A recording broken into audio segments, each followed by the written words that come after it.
Number 1, वैयक्तिक आयकर मर्यादेत वाढ. इन्कम टॅक्स स्लॅबमध्ये वाढ करायची. त्यामुळं सध्या वाढत्या महागाईमुळे मध्यमवर्गीय नागरिकांचे आर्थिक गणित हे पूर्णपणे बिघडलेले आहे.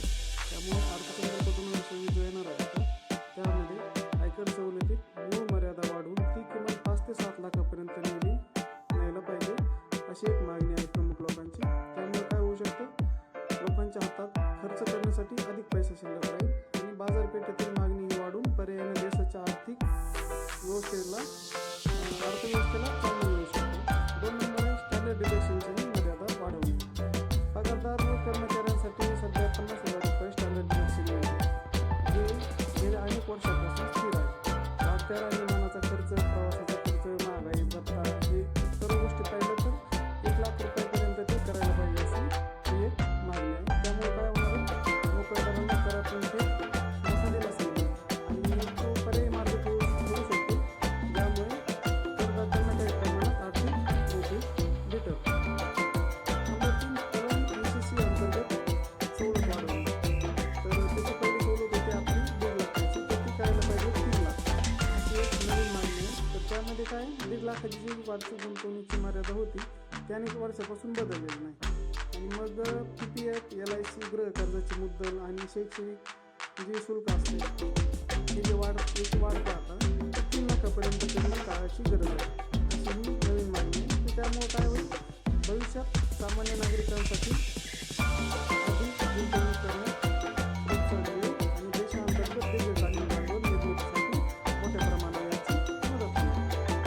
तर नंबर 4 जे आहे जीवनावश्यक वस्तू महागाई कमी करणे, म्हणजे कसे कंट्रोल करणे.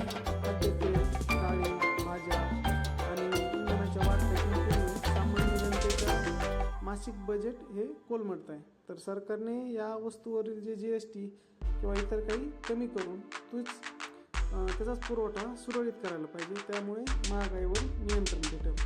याचं काय होईल, सर्वसामान्याच्या जीवनामध्ये सुसज्ज जीवन चांगलं करण्यासाठी घरगुती गॅस सिलेंडर, पेट्रोल डिझेलचे दर कमी होणे सामाजिक आर्थिक दृष्टिकोनातून अत्यंत गरजेचं आहे.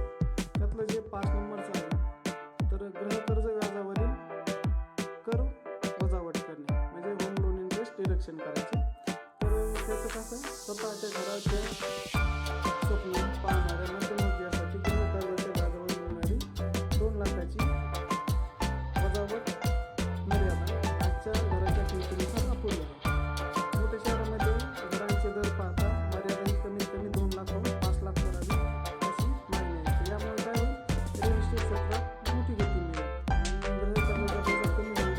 समाजातील घर या सरकारी मोहिमेला खऱ्या अर्थाने आपण बळ मिळेल. 6वी नंबर जे आहे तर आरोग्य विमा आणि वैद्यकीय खर्च अत्यंत महत्त्वाचं आहे. आरोग्य विम्यावरील हप्त्यात जे 8% GST लावली जाते ते आरोग्य ही मूलभूत गरज किंवा पूर्णपणे रद्द करावा. कोरोना काळानंतर आरोग्यावरील वाढलेला खर्च, त्यामुळे सरकारने वैद्यकीय खर्चावर कर सवलत वाढवण्यासाठी सर्वसामान्य नागरिकांना खाजगी रुग्णालयातील उपचार किंवा चांगले विमा सुविधा घेणे परवडणार होईल, जर हे 18% 5% केलं तर. 7वं जे आहे शिक्षण क्षेत्रातील विशेष तरतुदी, एज्युकेशनल अँड स्किल डेव्हलपमेंट. उच्च शिक्षणातील घ्याव्या लागणाऱ्या शैक्षणिक कर्जावर व्याजदर कपात करावी व शिष्यवृत्तीच्या रकमेत वाढ करावी अशी विद्यार्थी आणि पालकांच्या अपेक्षा आहे. शिक्षणावर होणारा खर्च कमी झाला, देशातील तरुण अधिक शिक्षण होईल. तसेच नवीन कौशल्य विकास केंद्रासाठी मोठी तरतूद करून युवकांना थेट शिक्षण किंवा म्हणजे या अर्थसंकल्पात जास्त या गोष्टीवर भर द्यायला पाहिजे. 8वं जे आहे ज्येष्ठ नागरिकांसाठी विशेष सवलती, हे पण महत्त्वाचं आहे.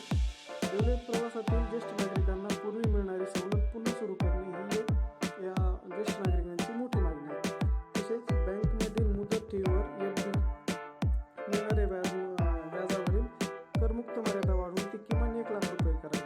वाढत्या वयात पेन्शन आणि व्याजाच्या उत्पन्नावर अवलंबून असणाऱ्या नागरिकांना या निर्णयामुळे सन्मानाने जगण्याचा मोठा आर्थिक आधार मिळेल.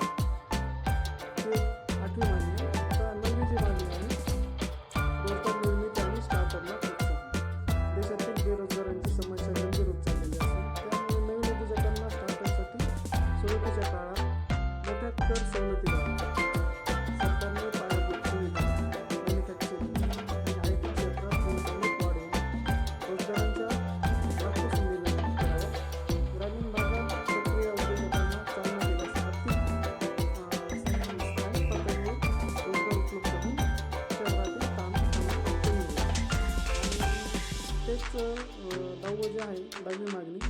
असंघटित क्षेत्रातील कामगारांची सुरक्षा सोशल सिक्युरिटी संदर्भात भारतातील मोठा कामगार वर्ग असंघटित क्षेत्रात कार्यरत आहे.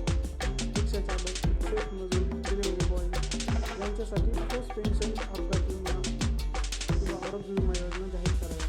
ई श्रम पोर्टलद्वारे नोंदणी कामगारांना त्याच्या पद्धतीद्वारे हस्तांतरण करावं.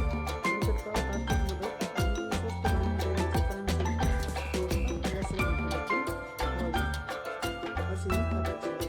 अशा या सर्व